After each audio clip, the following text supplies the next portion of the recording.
দেখুন বাবার বাড়ি এসে আমি আম্মুর কাছে কি আবদার করলাম। তো এগুলো দেখে অনেকে চিনতে পারছেন, এগুলো হলো কাঁঠালের মুচি। কচি লাউ বা কাঁঠালের মুচি তেঁতুল দিয়ে মাখিয়ে খেতে কিন্তু অনেক মজা লাগে, যারা খেয়েছে তারাই একমাত্র বলতে পারবে। তো আমি এখন এগুলো ধুয়ে নিচ্ছি, সাথে দুটো কাঁচামরিচ দিয়ে দিলাম। তো এটা খেতে কিন্তু একদম অসাধারণ লাগে। তা আম্মুকে বললাম আমাকে একটু মাখিয়ে দাও। তো এই যে আম্মু এখন কাঁঠালের মুচিটা কাটতেছে একদম বুজুরি করে। তো এটা খেতে অনেক টেস্ট। অনেকে কচি লাউ দিয়েও করে, এটা অনেক মজা লাগে।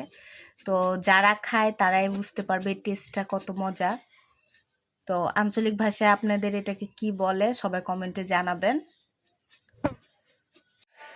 তো এখন আমরা নিয়ে নিব তেঁতুল। তো এই যে আমি তেঁতুলগুলো পানিতে ভিজিয়ে এটা এখন নরম করে নিব। তো আমরা এখন তেঁতুলটা ওর মধ্যে দিয়ে দিলাম, কাঁচামরিচ কেটে দিয়েছি। এখন আমরা এটা মিক্স করে মাখাবো। এখন আমরা সামান্য লবণ দিব,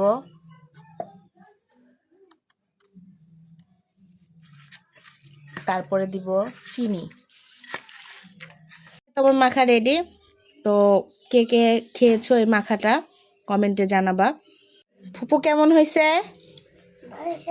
ভালো হয়েছে? মজা লাগে?